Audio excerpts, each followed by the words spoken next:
मी इतिहासाला फुले शाहू आंबेडकरी समूहामधला शिकलेला वर्ग आहे।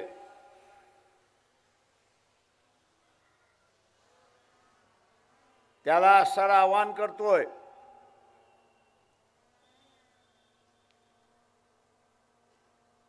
की त्याच्यावरती मोठी जबाबदारी आलेली आहे। आरक्षणाचा तो असणारा लाभार्थी आहे,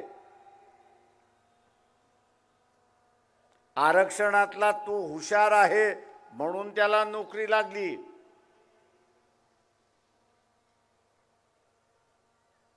हा जो लाभार्थी आहे,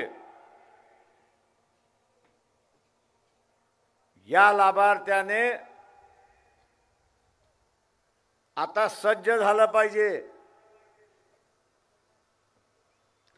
सज्ज कशासाठी झालं पाहिजे तर संविधान वाचवण्यासाठी सज्ज झालं पाहिजे।